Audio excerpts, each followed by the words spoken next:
आज की जो भागदौड़ भरी दुनिया है, हर कोई एक शॉर्टकट चाहता है। थोड़ी सी प्रेरणा के लिए हम मोटिवेशनल वीडियो देख लेते हैं। हाँ, और उसका असर भी कुछ घंटे ही रहता है। बिल्कुल, पर यहाँ एक ज्यादा जरूरी सवाल है। अगर हमारे सपने बहुत बड़े तो क्या उन सपनों का वजन संभालने के लिए हमारी सोच में भी उतनी गहराई है? और यही गहराई की तलाश मुझे लगता है हमें श्रीमद् भगवद गीता तक ले जाती है।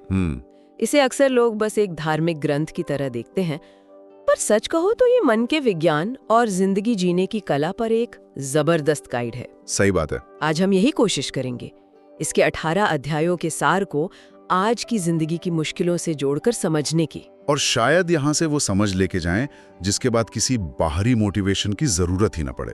बिल्कुल। तो ये सफर वहीं से शुरू करते हैं जहाँ हम सब कभी न कभी खुद को पाते हैं। अर्जुन की तरह। हाँ, अर्जुन की तरह एक मुश्किल फैसले के सामने खड़े, पूरी तरह से कंफ्यूज्ड और हिम्मत हार चुके। तो कहानी शुरू होती है कुरुक्षेत्र के मैदान में। पहला अध्याय, अर्जुन विषाद योग। शंख बज चुके हैं, लड़ाई बस शुरू होने ही वाली है, और अचानक महान योद्धा अर्जुन अपने हथियार डाल देता है। उसके हाथ कांपने लगते हैं। हाँ, और वो रथ में बैठ जाता है। क्यों? क्योंकि सामने दुश्मन की सेना में उसे अपने ही लोग दिखते हैं, अपने भाई, अपने दादा, अपने गुरु। ये सिर्फ एक पुरानी कहानी नहीं लगती? नहीं, बिल्कुल नहीं। ये आज भी होता है। सोचिए, एक तरफ अच्छी तनख्वाह वाली एक सुरक्षित नौकरी है, और दूसरी तरफ अपना पैशन फॉलो करने का एक जोखिम भरा सपना। उस चुनाव के डर से हम भी तो अर्जुन की तरह ही टूट जाते हैं। और सबसे हैरान करने वाली बात पता है क्या है? क्या? कि अर्जुन का यही टूटना, उसका ये गहरा दुख ही योग बन जाता है। अच्छा। हाँ, यहीं से असली सफर शुरू होता है। जब तक हम अपनी दुविधाओं पर, अपने डर पर सवाल करना शुरू नहीं करते, तब तक जवाब नहीं मिलते। बिल्कुल। अर्जुन का ये ब्रेकडाउन ही गीता के ज्ञान का दरवाजा खोलता है। और यहीं से अध्याय 2 सांख्य योग में श्री कृष्ण का पहला और शायद सबसे गहरा उपदेश आता है। वो कहते हैं, अर्जुन, तुम जिसे मैं समझ रहे हो वो तुम हो ही नहीं। तुम ये शरीर नहीं हो, तुम आत्मा हो। ये सुनने में बहुत दार्शनिक लगता है, लेकिन इसका एक बहुत प्रैक्टिकल मतलब भी है। बिल्कुल। कृष्ण इसे एक बहुत आसान मिसाल से समझाते हैं। पुराने कपड़ों वाली। हाँ, जैसे हम पुराने कपड़े बदल कर नए पहन लेते हैं, वैसी आत्मा एक शरीर छोड़कर दूसरा धारण कर लेती है। इसका आज के लिए मतलब ये है कि हम अपनी भूमिकाओं से कहीं ज्यादा बड़े हैं। हम सिर्फ एक मैनेजर या एक डॉक्टर या एक पिता नहीं हैं। तो जब हम अपनी पहचान को इन अस्थायी चीजों से जोड़ना बंद कर देते हैं तो नाकामी का डर कम हो जाता है। अच्छा, और यहीं पर वो मशहूर श्लोक आता है। हाँ। कर्मण्योऽधिकारस्ते मा फलेषु कदाचन। हाँ, ये तो हम सबने सुना है कि कर्म करो, फल की चिंता मत करो। लेकिन सच को तो ये बात आसानी से गले नहीं उतरती। क्यों? अगर मैं नतीजे के बारे में सोचूंगा ही नहीं तो मुझे सुबह बिस्तर से उठकर काम करने की प्रेरणा कहां से मिलेगी? ये तो एम्बिशन के खिलाफ नहीं है। ये सवाल ही सबसे जरूरी है। और ये एम्बिशन के खिलाफ नहीं है, बल्कि ये एम्बिशन को हासिल करने का एक साइकोलॉजिकल हैक है। Psychological hack? कैसे? कृष्ण ये नहीं कह रहे कि लक्ष्य मत बनाओ, वो कह रहे हैं कि अपने आत्मसम्मान को, अपनी सेल्फ वर्थ को नतीजे से मत जोड़ो। जब हम ऐसा करते हैं तो हम प्रयोग करने, जोखिम उठाने और असल में बेहतर काम करने के लिए आजाद हो जाते हैं। हार का डर खत्म हो जाता है। आप काम का आनंद लेने लगते हैं। बिल्कुल, जिसे आज की भाषा में फ्लो स्टेट कहते हैं। और जो इंसान इस अवस्था में जीना सीख जाता है उसे कृष्ण स्थित प्रज्ञ कहते हैं। हाँ, वो इंसान जो सफलता असफलता में, सुख दुख में समुद्र की तरह शांत और स्थिर रहता है। ठीक है, ये नजरिया काफी अलग है। तो कर्म करना है, लेकिन नतीजे के बोझ के बिना। पर सवाल वही है, क्यों करें? अगर कोई लगाव ही नहीं है तो कर्म की वजह क्या है? और ये हमें अगले पड़ाव पर ले जाता है। एक्शन का असली मतलब क्या है? यही सवाल अर्जुन ने अध्याय 3 कर्मयोग में पूछा था, और कृष्ण का जवाब बहुत दिलचस्प है। क्या कहते हैं वो? वो कहते हैं, कर्म न करना तो कोई विकल्प ही नहीं है। तुम एक पल के लिए भी बिना कुछ किए नहीं रह सकते। सांस लेना भी एक कर्म है, सोचना भी एक कर्म है। बिल्कुल। तो सवाल ये नहीं है कि कर्म करें या ना करें, सवाल ये है कि कर्म कैसे करें। तो सही तरीका क्या है? बिना आसक्ति के, अपने कर्तव्य यानी स्वधर्म का पालन करना। और ये कर्तव्य सही ज्ञान से पैदा होता है, जैसा अध्याय 4 में बताया गया है। अच्छा। वे नहीं बल्कि आजाद करते हैं। यहीं पे कृष्ण एक और कमाल की बात कहते हैं कि ये ज्ञान कोई नया नहीं है, हाँ, कि ये हमेशा से मौजूद रहा है और जब जब दुनिया में भ्रम और अधर्म बढ़ता है, यथा यथा हि धर्मस्य, हाँ, तब तब वो इस ज्ञान को फिर से स्थापित करने के लिए आते हैं। इसी से जुड़ा हुआ एक और शब्द है जो बहुत गलत समझा जाता है, सन्यास। हमारे दिमाग में सन्यासी की एक छवि है। हाँ, कि कोई है जो सब कुछ छोड़कर जंगल चला गया हो। और गीता इस छवि को पूरी तरह से तोड़ देती है। अध्याय 5 सन्यास योग के मुताबिक असली सन्यासी वो नहीं जो कर्म छोड़ देता है, बल्कि वो है जो कर्म के फल की इच्छा और अहंकार को छोड़ देता है। मतलब वो किसान जो हर दिन अपना खेत जोतता है बिना ये चिंता किए कि इस साल फसल कैसी होगी। हाँ। वो उस साधु से कहीं बड़ा सन्यासी है जो जंगल में बैठकर अपनी प्रसिद्धि के बारे में सोच रहा है। वाह, तो असली त्याग कर्म का नहीं, अहंकार का है। कर्म, ज्ञान और त्याग, ये सब सुनने में तो बहुत अच्छा लगता है, लेकिन इन सबको अमल में लाने के लिए जिस एक चीज पर काबू पाना जरूरी है वो है हमारा अपना मन। और वो शायद सबसे बड़ी चुनौती है। बिल्कुल, और इसी चुनौती पर अध्याय 6 ध्यान योग में बात होती है।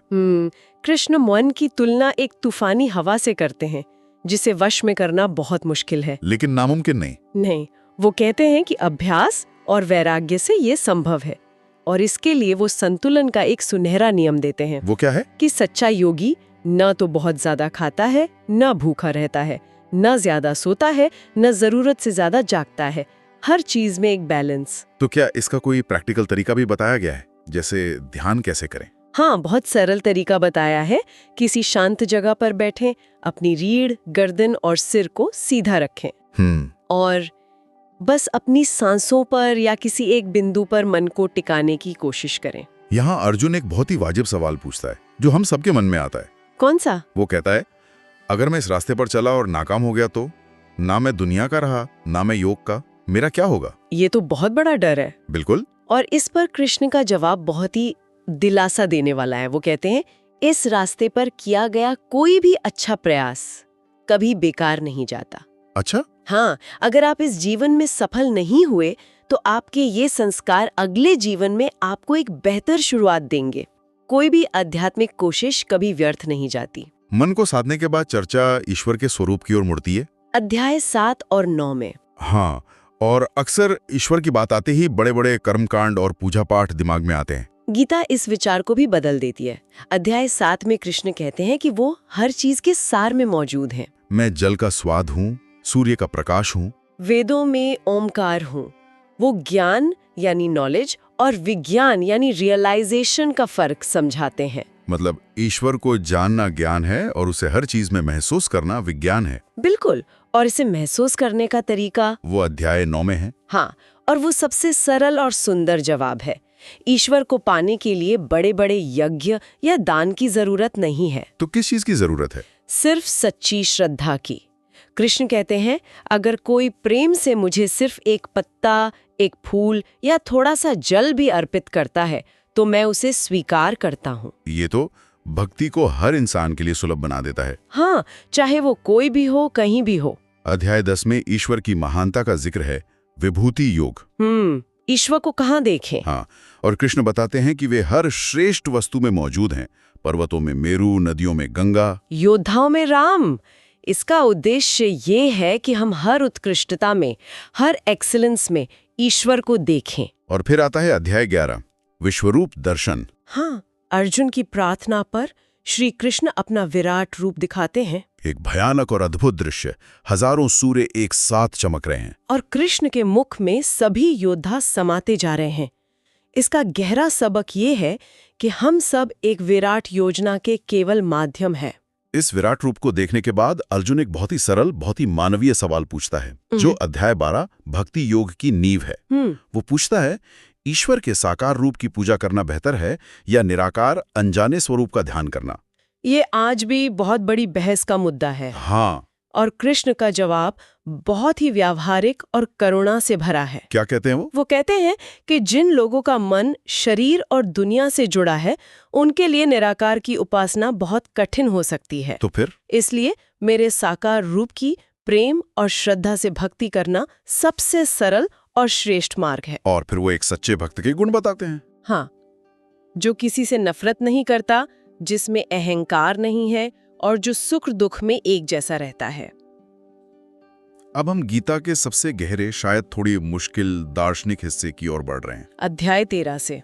हाँ, जैसे क्षेत्र और क्षेत्रज्ञ की अवधारणा। इसे एक आसान मिसाल से समझ सकते हैं। बताइए। मान लीजिए ये शरीर एक खेत है, यानी क्षेत्र। ठीक है। इसमें सुख दुख, इच्छा, नफरत जैसी कई फसलें उगती हैं, और आत्मा यानी हम इस खेत को जानने वाले किसान हैं, यानी क्षेत्रज्ञ। हम खेत नहीं हैं, हम किसान हैं। बिल्कुल। हम अपने विचारों और भावनाओं के सिर्फ साक्षी हैं, गवाह हैं। ये समझ हमें अपनी भावनाओं से एक स्वस्थ दूरी बनाने में मदद करती है। तो अगर हम किसान हैं और शरीर खेत, तो इसका रोजमर्रा की जिंदगी में क्या मतलब हुआ? क्या इसका मतलब है कि जब मुझे गुस्सा या तनाव महसूस हो तो मुझे खुद को याद दिलाना चाहिए कि ये मैं नहीं हूं, ये तो बस खेत में उग रही एक फसल है? बिल्कुल, यही अभ्यास है, और इसी से जुड़ा है अध्याय 14 का 3 गुणों का सिद्धांत। सत्व, रज और तम। हाँ, ये 3 गुण प्रकृति के ऑपरेटिंग सिस्टम की तरह हैं, जो हमारे स्वभाव, हमारे खान पान, हमारे कामों को चलाते हैं। संक्षेप में समझाएंगे। सत्व गुण शांति और ज्ञान की ओर ले जाता है। रज गुण हमें इच्छा, बेचैनी और एक्शन में लगाता है। और तम गुण? तम गुण आलस्य और अज्ञान पैदा करता है। हमारा लक्ष्य इन तीनों के प्रभाव से ऊपर उठना है, मतलब रिमोट कंट्रोल अपने हाथ में लेना है। अध्याय 15 में एक बहुत ही अनोखी मिसाल दी गई है, एक उल्टे पेड़ की, जिसकी जड़ें ऊपर हैं और शाखाएं नीचे। इसका क्या मतलब है? ये इस दुनिया का सबसे सटीक नक्शा है। हम सोचते हैं कि हमें पोषण, खुशी, सुरक्षा इस दुनिया से मिलती है, मतलब नीचे की शाखाओं से, रिश्तों से, पैसों से, सफलता से। हाँ, लेकिन गीता कहती है कि हमारा असली स्रोत, हमारी जड़ें ऊपर ईश्वर में है। अच्छा। जब तक हम नीचे की शाखाओं में उलझे रहेंगे, हम कभी पूरी तरह से संतुष्ट नहीं हो सकते। असली पोषण तो अपनी जड़ों से जुड़ने में है। और अब हम पहुंचते हैं अंतिम अध्याय 18 पर, मोक्ष संन्यास योग, जो पूरी गीता का निचोड़ है। यहाँ कृष्ण अर्जुन को अपना अंतिम और सबसे बड़ा आश्वासन देते हैं।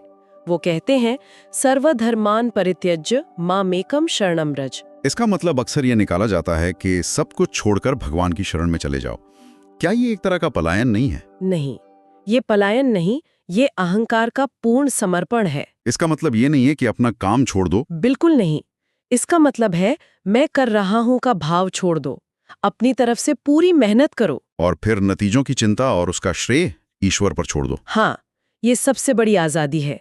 ये उस बोझ को उतार फेंकना है जिसे हम सब अपने सिर पर लेकर घूमते हैं। तो अगर हम इस पूरी चर्चा को समेटें, तो गीता जीवन के युद्ध से भागना नहीं सिखाती। नहीं, वो हमें उस युद्ध को लड़ने के लिए सही मानसिक हथियार देती है। ज्ञान, बिना लगाव के कर्म, और एक बड़ी शक्ति में विश्वास। असली लड़ाई कुरुक्षेत्र के मैदान पर नहीं, हमारे अपने मन के अंदर होती है। बिल्कुल। और हमारे श्रोताओं के लिए एक आखिरी विचार। गीता हमें ये दिखाती है कि हम सबके भीतर एक अर्जुन है, जो हर दिन दुविधा में पड़ता है, सवाल करता है और कभी-कभी हिम्मत हारता है। और उसी के भीतर एक कृष्ण भी है। हाँ, जो विवेक और ज्ञान की आवाज है, जो हमेशा रास्ता दिखाने के लिए तैयार है। दिन प्रतिदिन के जीवन के इस कुरुक्षेत्र में चुनाव हमेशा हमारा होता है कि हम अपने भीतर किसकी आवाज को ज्यादा सुनते हैं, अपने डर और संदेह की या अपने विवेक और साहस की।